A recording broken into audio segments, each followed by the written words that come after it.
Hello students, कैसे हैं आप सब। होप सो अच्छे हैं, तैयारी चल रही होगी। हाँ जी, आइए आज को हम आप लोगों को आईसीआई स्टडी मटेरियल से इंडेक्स 108 के 100% टीवाई के कवर कराऊंगा, साथ में 100% प्रैक्टिस क्वेश्चन कवर कराऊंगा और साथ में कॉन्सेप्ट का रिवीजन भी कराऊंगा। आपने वीडियो को लाइक करना है, वीडियो को सब दोस्तों से शेयर करना है। अगर आप लोगों को इंडेक्स 108 के केवल कॉन्सेप्ट रिवाइज करना है तो मैं आपको बता दूं, इंडेक्स 108 की ना डिटेल रिवीजन वीडियो मैंने ऑलरेडी शेयर कर रखी है, जिसमें मैंने 100% कॉन्सेप्ट रिवाइज करा रखे हैं। ये वीडियो रिवीजन पर्पज के लिए, इसलिए जो मेरी बोलिंग स्पीड रहेगी नॉर्मल स्पीड से थोड़ी ज्यादा रहेगी, सो दैट मैं आपको कम से कम टाइम में ज्यादा से ज्यादा कंटेंट एंड कॉन्सेप्ट कवर करा पाऊं। आप लोग मेरे साथ कॉपी पेन लेके बैठेंगे और जो मैं क्वेश्चन सोल्व करूंगा आप क्या करेंगे, साथ साथ क्वेश्चन भी सोल्व करेंगे। ये जो पीडीएफ है ये आपको इंस्टीट्यूट की वेबसाइट पे मिल जाएगा और मैं इन पीडीएफ को अपने टेलीग्राम चैनल पे भी शेयर करता रहता हूँ। जितने भी इंपॉर्टेंट नोट्स हैं मैं सारे के सारे अपने टेलीग्राम चैनल पे शेयर करता हूँ। आप क्या करेंगे, टेलीग्राम चैनल को ज्वाइन कर लेंगे और वहां से नोट्स को डाउनलोड कर लेंगे। आइए स्टार्ट कर लेते हैं इंडेक्स 108, जिसका नाम है ऑपरेटिंग सेगमेंट्स। कहता है ऑपरेटिंग सेगमेंट बिजनेस का एक ऐसा कंपोनेंट है जो 3 कंडीशन क्वालिफाई करता है। पहली कंडीशन है बिजनेस का वो कंपोनेंट, एंटिटी का वो कंपोनेंट बिजनेस एक्टिविटी के अंदर एंगेज होता है, जिससे हम रेवेन्यू जनरेट करते हैं और जिसके ऊपर हम खर्चे करते हैं। ट्रांजैक्शन में आपका दूसरे कंपोनेंट को के साथ जो ट्रांजैक्शन है वो भी इंक्लूड हो जाएगी। सेकंड कंडीशन है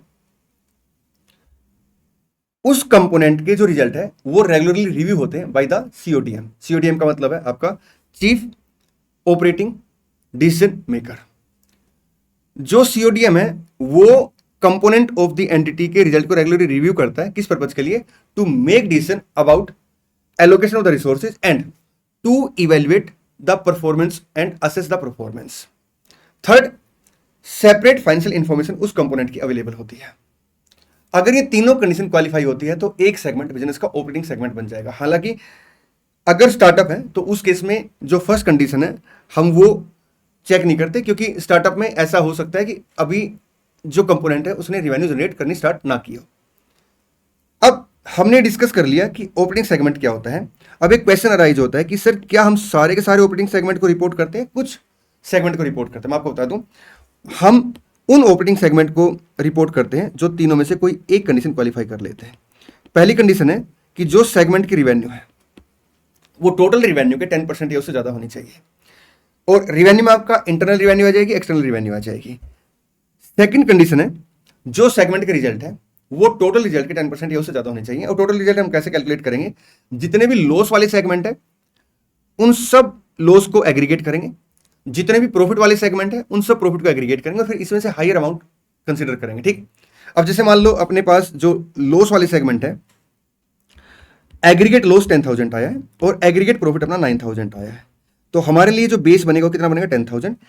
किसी भी सेगमेंट का जो रिजल्ट है वो अगर 1,000 या उससे ज्यादा है, इरिस्पेक्टिव की प्रॉफिट या लॉस है, तो वो सेगमेंट अपने लिए क्या बन जाएगा? रिपोर्टेबल सेगमेंट बन जाएगा। थर्ड कहता है कि जो सॉरी सेगमेंट के सेट है वो टोटल सेट के 10% या उससे ज्यादा है।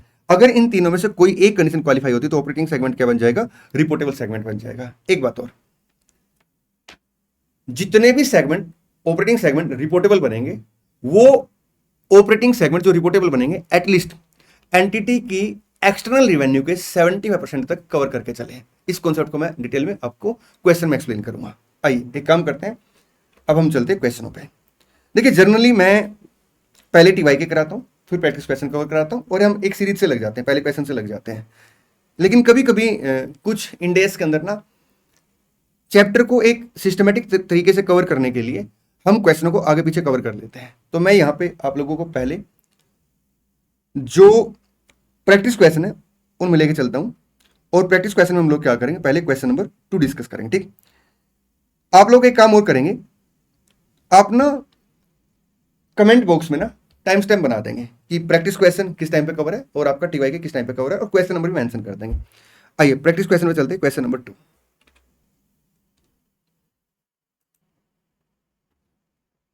देखिए क्या लिखता है। XYZ Limited has 8 segments, namely A, B, C, D, E, F, and G and H. The information regarding respective segments for the year ended 31st March X1 each as follows. ये सेगमेंट की information दे रखी, cell दे रखी, external internal, segment के result दे रखे, segment के set दे रखे। Identify which of the above segment out of A to H would be considered as reportable segment of XYZ Limited for the year ending 31st March X1. देखिए एक segment reportable segment बन जाएगा अगर वो तीनों में से कोई एक कंडीशन क्वालिफाई करता है। एक बात मैं आपको बता देता हूं, कभी कभी क्या होता है, सेगमेंट ना, जो ऑपरेटिंग सेगमेंट है वो तीनों में से कोई भी कंडीशन क्वालिफाई नहीं करता, लेकिन मैनेजमेंट को लगता है कि इस सेगमेंट को रिपोर्ट करना यूजर के लिए यूजफुल रहेगा, रेलिवेंट रहेगा, रिलायबल इंफॉर्मेशन जाएगी, तो उस केस में हम क्या करते हैं, उस सेगमेंट को भी फिर रिपोर्टेबल सेगमेंट बना देते हैं। देखिए, सबसे पहली कंडीशन है कि जो सेगमेंट की रिवेन्यू है वो टोटल रिवेन्यू के 10% या उससे ज्यादा होनी चाहिए, और रिवेन्यू में आपका इंटरनल एक्सटर्नल दोनों आएंगी। तो जब हम लोग सेगमेंट की रिवेन्यू चेक करेंगे तो इंटरनल एक्सटर्नल दोनों जोड़ देंगे, ठीक, और फिर टोटल रिवेन्यू एक बार चेक कर लेते हैं। 100 प्लस आपका 315 plus 45 plus 15 plus 15 plus 50 plus 25 plus 35, total revenue आ गई 600। अब एक सेगमेंट जिसकी रिवेन्यू 10% या उससे ज्यादा है, मीन 60 या उससे ज्यादा, तो वो अपने लिए क्या बन जाएगा, रिपोर्टेबल सेगमेंट बन जाएगा। तो कंडीशन 1 के अकॉर्डिंग अपना ए सेगमेंट रिपोर्टेबल बन गया, बी सेगमेंट अपना रिपोर्टेबल बन गया, और कोई सेगमेंट कंडीशन 1 के अकॉर्डिंग रिपोर्टेबल नहीं है, ठीक। सेकंड कंडीशन है कि जो सेगमेंट का रिजल्ट है वो टोटल रिजल्ट के 10% या उससे ज्यादा होना चाहिए। और टोटल रिजल्ट हम कैसे कैलकुलेट करेंगे, जितने लॉस वाले सेगमेंट है सारे लॉस को एग्रीगेट कर लेंगे, जितने प्रॉफिट वाले सेगमेंट है सारे प्रॉफिट का एग्रीगेट कर लेंगे, फिर उसमें से हायर अमाउंट देखेंगे। अब यहां पे जो लॉस वाले सेगमेंट है 90, 5 और 5, 100 का लॉस आ गया। प्रॉफिट वाले सेगमेंट 5 प्लस 15 20 प्लस 8 28 प्लस आपका 5 33 प्लस आपका 7 40 आ गया। तो हायर क्या है, यहाँ पे लॉस है। मैं एक बार फिर से टैली करा देता हूँ, 90 प्लस 5 प्लस 5 100 के लॉस आ गए, 5 प्लस 15 प्लस 8 प्लस 5 प्लस 7 40 के प्रॉफिट आ गए। तो एग्रीगेट करने के बाद हायर अमाउंट क्या, 100, ठीक। अब कोई भी ऐसा सेगमेंट जिसका रिजल्ट 10 या मोर है, इररिस्पेक्टिव की प्रॉफिट और लॉस हो, अपने लिए क्या बन जाएगा, रिपोर्टेबल सेगमेंट बन जाएगा। तो सेगमेंट बी क्या है, रिपोर्टेबल है, और सेगमेंट सी क्या है, रिपोर्टेबल है, ठीक। चलिए आगे बढ़ते हैं। एक सेगमेंट रिपोर्टेबल सेगमेंट बनेगा अगर सेगमेंट की जो असेट है वो टोटल असेट की 10% या उससे ज्यादा है। तो एक बार असेट का टोटल कर लेते हैं, 15 plus 47 plus 5 plus 11 plus 3 plus 5 plus 5 plus 9, 100। अब एक सेगमेंट जिसकी असेट 10% या उससे ज्यादा है टोटल असेट के, तो रिपोर्टेबल है 10 या उससे ज्यादा। देखिए, ए रिपोर्टेबल है, बी रिपोर्टेबल है, और डी रिपोर्टेबल है। तो अपने पास 4 सेगमेंट ऐसे जिन्होंने एक या एक से ज्यादा कंडीशन पूरी कर रखी, बट एटलीस्ट एक कंडीशन पूरी होनी चाहिए। अब यहां पे हम क्या करेंगे, इन चारों सेगमेंट को रिपोर्टेबल सेगमेंट बना देंगे, मतलब इनको रिपोर्ट करेंगे।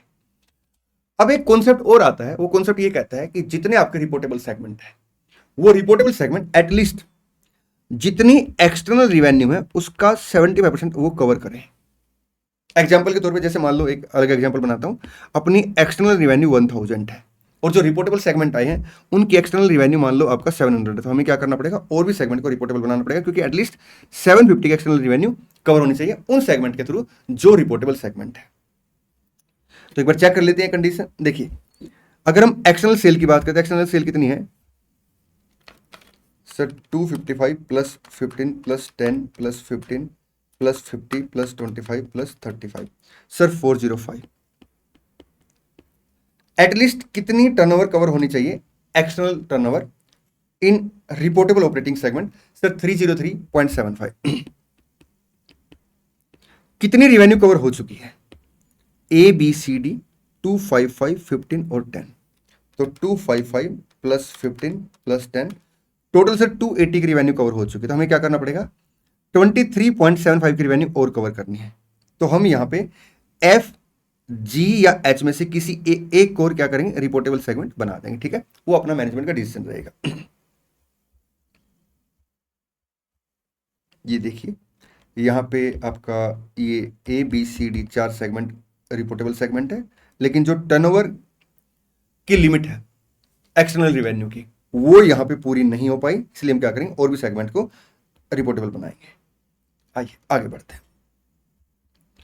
अब प्रैक्टिस क्वेश्चन में ही हम नेक्स्ट क्वेश्चन कंप्लीट कर लेते हैं। Question number 1, ABC Limited has 5 operating segment, namely A, B, C, D, and E.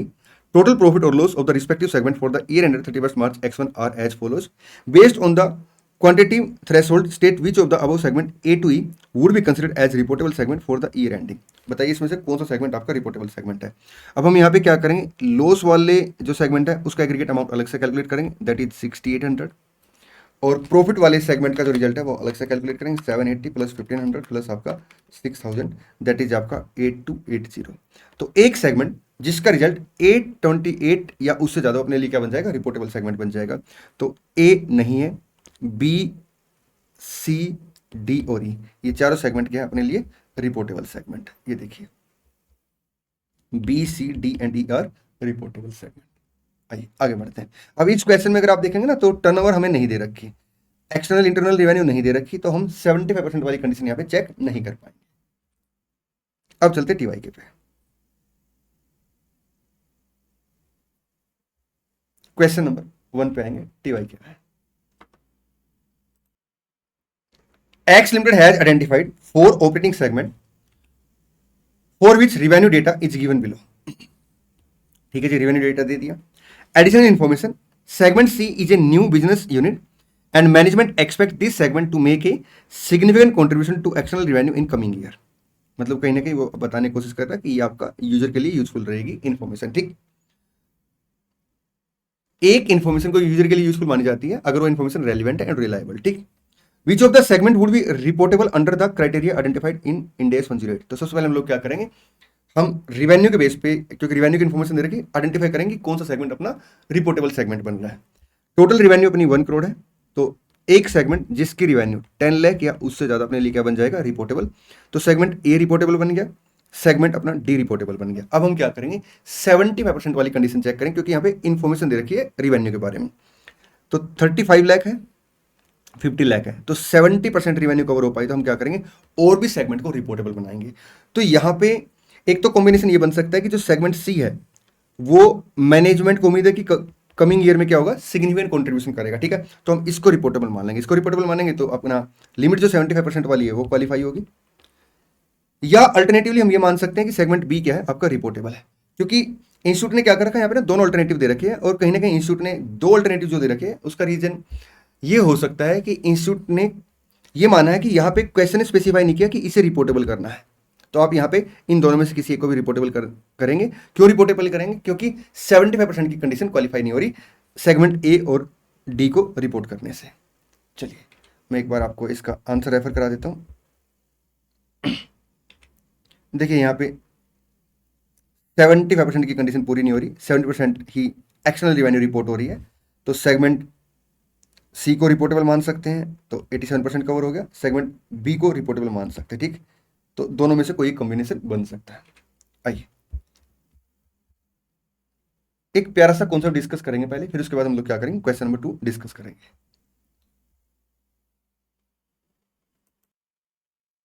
एक सेगमेंट जो अपना ऑपरेटिंग सेगमेंट है और रिपोर्टेबल है, तो हम उसमें क्या रिपोर्ट करें, कैसे रिपोर्ट, मतलब फॉर्मेट क्या है रिपोर्टिंग का। देखिए एक तो हमें बताना पड़ेगा सेगमेंट की रिवेन्यू के बारे में, एक्सटर्नल रिवेन्यू कितनी, इंटरनल रिवेन्यू कितनी, फिर हम लोग क्या करेंगे, इंटरनल रिवेन्यू को एलिमिनेट कर देंगे। ठीक, उसके बाद हम बताएंगे कि अदर ऑपरेटिंग इनकम कितनी है सेगमेंट की, तो total revenue of the segment आ गई।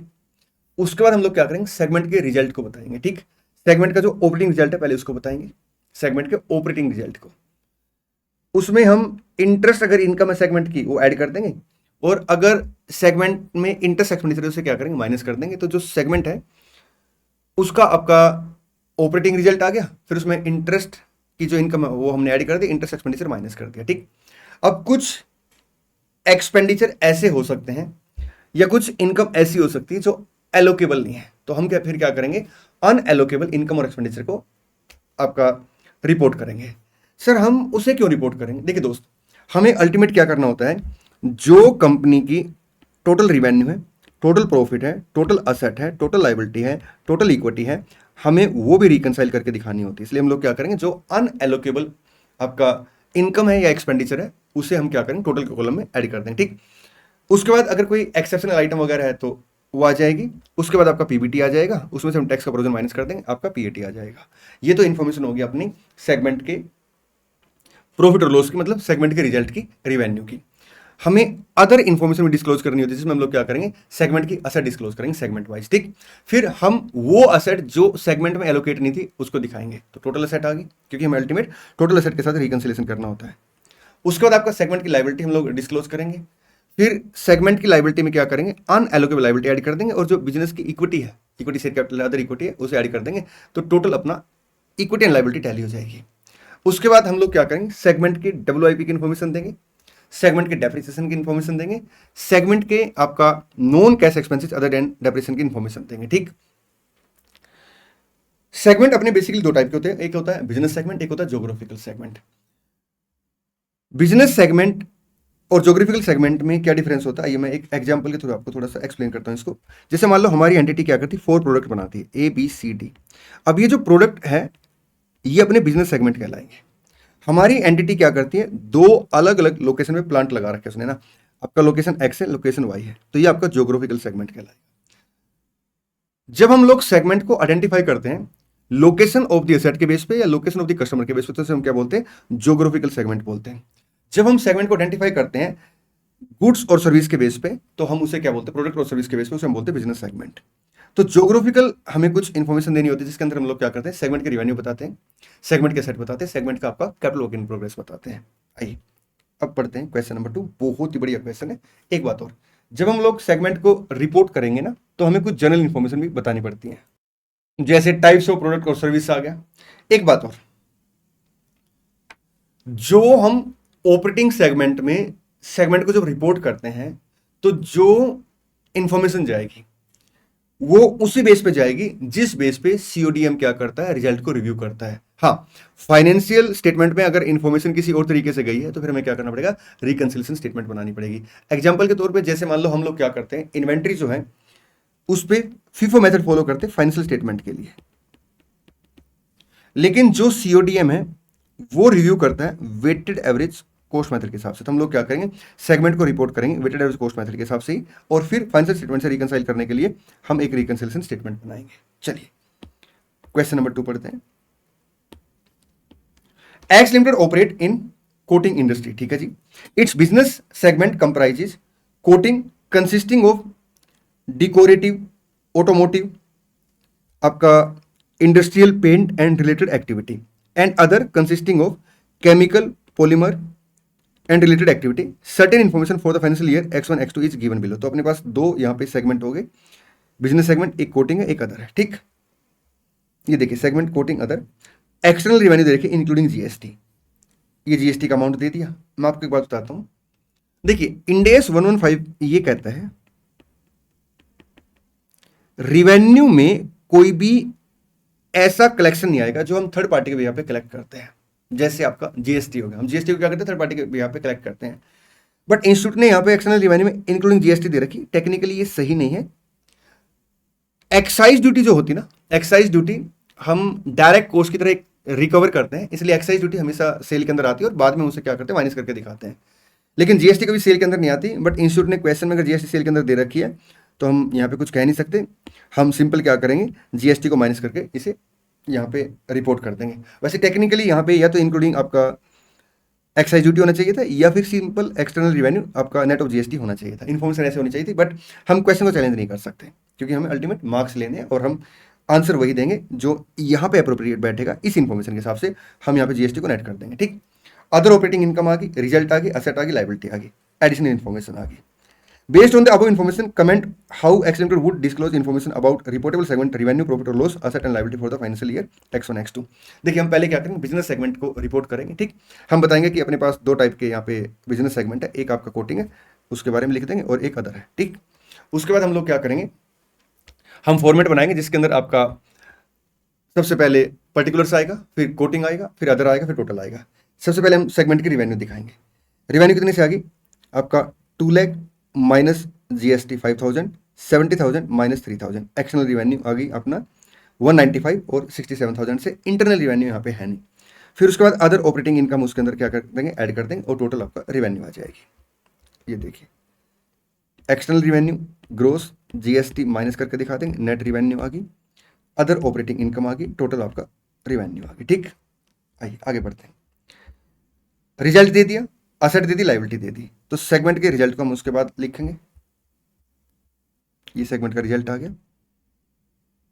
आइए इंफॉर्मेशन देखते हैं। Unallocated income net of expenses आपका यहाँ पे हमने लैक्स में लिख रखा है, तो 3000 आ गया, 3000 लैक्स। ठीक, मैं एक काम करता हूँ, एक बार इस क्वेश्चन को ना कंप्लीट पढ़ लेता हूँ। इंटरेस्ट एंड बैंक चार्जेज आ गया, इनकम टैक्स एक्सपेंडिचर आ गया, करंट टैक्स है, डेफर्ड टैक्स है, अनएलोकेटेड इन्वेस्टमेंट आ गया और अदर एसेट आ गई, unallocated liability reserve and surplus share capital आ गई, depreciation amount of coating and other आ गया, कैपिटल एक्सपेंडिचर आ गया और revenue from outside India and segment asset outside India की इन्फॉर्मेशन दी थी। देखिए सेगमेंट का रिजल्ट आ गया। हाँ जी, क्या सेगमेंट वाइज क्वेश्चन है, इंटरेस्ट का खर्चा और आपका इंटरेस्ट इनकम दे रखी, अगर ऐसा है तो हम लोग क्या करेंगे, सेगमेंट वाइज इंटरेस्ट की इनकम आ जाएगी, इंटरेस्ट का एक्सपेंडिचर आ जाएगा।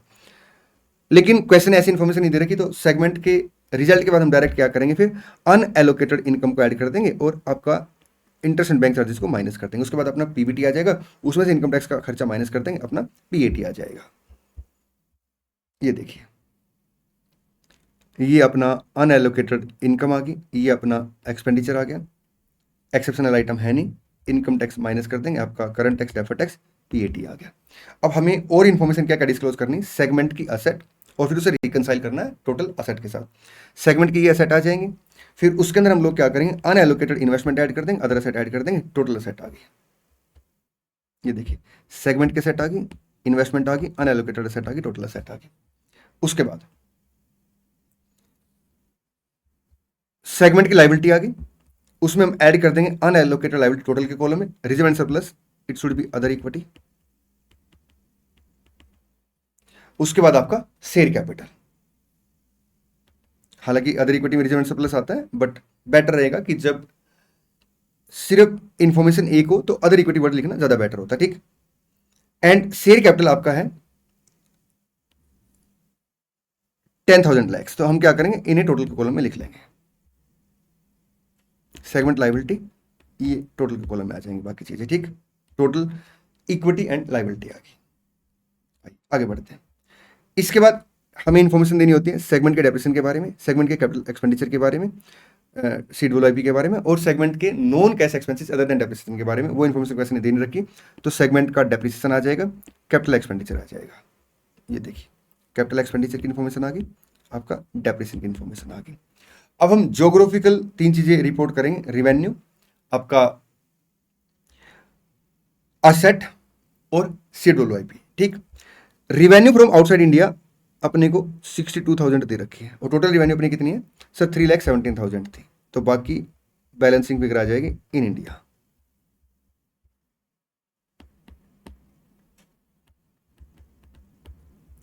सेगमेंट जो असेट है आउटसाइड इंडिया अपना 10,000 है, टोटल असेट 1 लाख है, तो 90,000 सेगमेंट की असेट आ गई।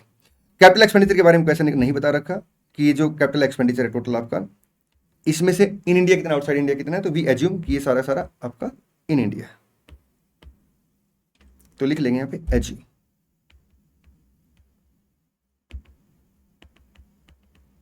In India. आगे बढ़ते हैं। An entity use the weighted average cost formula to assign cost to inventory, ठीक है। एंटिटी क्या करती है, question number 3, weighted average cost formula use करती है इन्वेंट्री की कॉस्ट असाइन करने के लिए, and cost of goods sold for financial reporting purpose, ठीक, फाइनेंशियल स्टेटमेंट बनाने के लिए, फाइनेंशियल रिपोर्टिंग के लिए। But the report provided to the CODM use the FIFO method for evaluating the performance of the segment operation, state cost formula to be use for Ind AS 108 disclosure purpose. हम लोग क्या करेंगे, FIFO method use करेंगे, क्योंकि हम segment को जब report करते हैं ऑपरेटिंग सेगमेंट को, तो जो फाइनेंशियल इंफॉर्मेशन हम रिपोर्ट करते हैं उस वे से रिपोर्ट करेंगे, जिस वे से, जिस पॉलिसी के तहत सीओडीएम उन्हें रिव्यू करता है, ठीक। और फाइनेंशियल स्टेटमेंट में अगर हमने अलग फॉर्मूला पॉलिसी यूज कर रखी, तो हम लोग फिर क्या करेंगे, रिकंसिलिएशन स्टेटमेंट बनाएंगे। ये देखिए, एंटिटी क्या करेगी, फीफो बेस पे रिपोर्ट करेगी, ठीक। हालांकि क्या करना पड़ेगा उसे, रिकंसिलिएशन स्टेटमेंट बनानी पड़ेगी। चलिए, क्योंकि जो ओपनिंग सेगमेंट में रिपोर्टिंग है वो किसी और मेथड के तहत है, और फाइनेंशियल स्टेटमेंट में जो इन्फॉर्मेशन है वो किसी और मेथड के तहत है, तो हम लोग फाइनेंशियल स्टेटमेंट में जो मेथड है उसमें weighted average cost method use करते हैं, और ऑपरेटिंग सेगमेंट के लिए हमें क्या करना पड़ेगा, फीफो मेथड फॉलो करना पड़ेगा, क्योंकि जो सीओडीएम है वो फीफो मेथड के बेस पे फाइनेंशियल इन्फॉर्मेशन को रिव्यू करता है। चलिए, इसी के साथ इंड AS 108 समाप्त होता है। मिलते हैं नेक्स्ट वीडियो में। Thank you so much, all the best, और हाँ, इस बार एग्जाम को फोड़ के आएंगे।